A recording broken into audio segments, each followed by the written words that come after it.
Baik, Assalamualaikum warahmatullahi wabarakatuh. Perkenalkan, kami dari kelompok 10 ingin mempresentasikan hasil kerja kelompok kami yang berjudul Ilmu Komputasi. Sebelum itu, perkenalkan, nama saya Muhammad Syafri selaku moderator dan Mawar Riftaka selaku presentator kedua dan Melan selaku presentator ketiga. Tanpa membuang waktu, langsung saja ke materinya. Di sini pembahasan yang kami bawakan yaitu ada pengertian, teori komputasi, mesin Turing, komputasi, dan komputasi modern. Baik, langsung saja pengertian komputasi.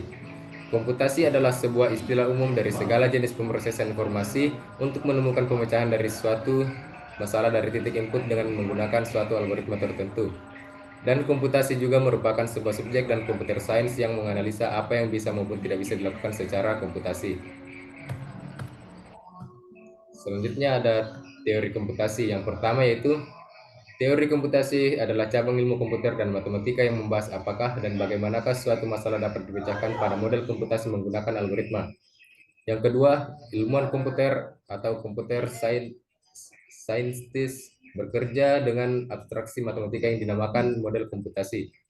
Dan yang ketiga yaitu model yang paling umum digunakan adalah mesin Turing.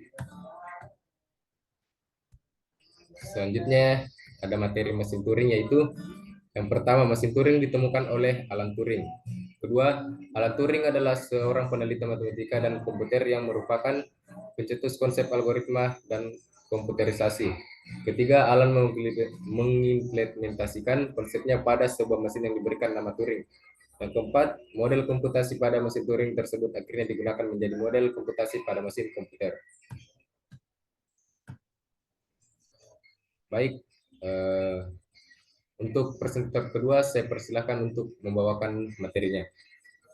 Ini saya akan melanjutkan materi tentang mesin Turing atau cara kerja dan komponen. Pada mesin Turing terdapat pita sebagai sel-sel penyimpanan yang dapat memuat informasi dalam jumlah state tidak terbatas dan dapat diakses pada bagian manapun dari pita. Terdapat head yang menunjukkan posisi yang diakses pada pita yang dapat bergerak ke kanan atau ke kiri untuk membaca input, melakukan penulisan ataupun mengubah isi pita. Selanjutnya yaitu komputasi. Segala sesuatu yang dapat dikomputasi dengan mesin disebut computable. Yang kedua, hal ini membentuk teori komputabilitas atau computability theory atau menyatakan kebalikan, yaitu menunjukkan apa yang tidak dapat diselesaikan dengan komputasi atau non-computable function. Selanjutnya ada komputasi sangat erat hubungannya dengan algoritma.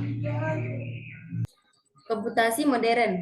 Komputasi modern memiliki ciri-ciri. Yang pertama, sumber daya yang disediakan bersifat heterogeneus atau terdiri dari berbagai jenis perangkat keras, sistem operasi, serta aplikasi-aplikasi lain.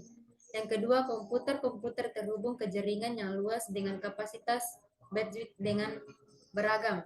Yang ketiga, komputer maupun jaringan tidak terdeteksi, bisa hidup atau mati sewaktu-waktu tanpa jadwal yang jelas.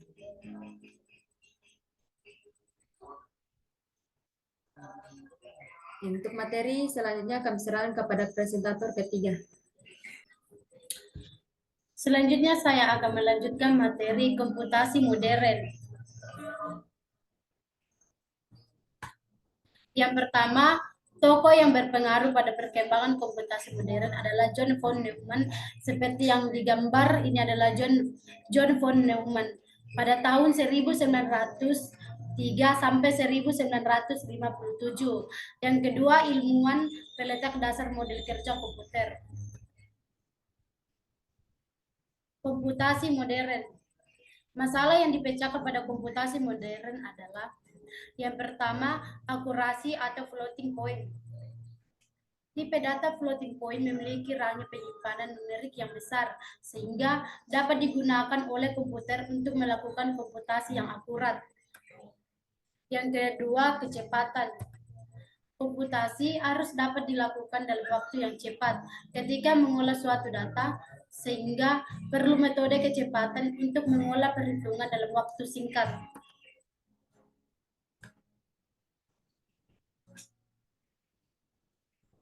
Yang ketiga, problem volume besar atau down sizing atau paralel. Data yang besar dapat menjadi masalah jika ada yang terlewatkan. Digunakan metode down sizing atau paralel pada komputasi modern untuk menangani masalah volume yang besar.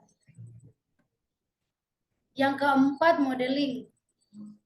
Perlu memodelkan algoritma tertentu untuk menyelesaikan masalah yang kompleks seperti neural network atau jaringan saraf tiruan atau genetik algoritma model dan lainnya. Dan yang terakhir, kompleksitas. Kompleksitas komputasi adalah cabang dari teori komputasi dalam ilmu komputer yang berfokus pada mengklasifikasikan masalah komputasi sesuai dengan kesulitan inheren mereka. Selanjutnya saya kembalikan ke moderator.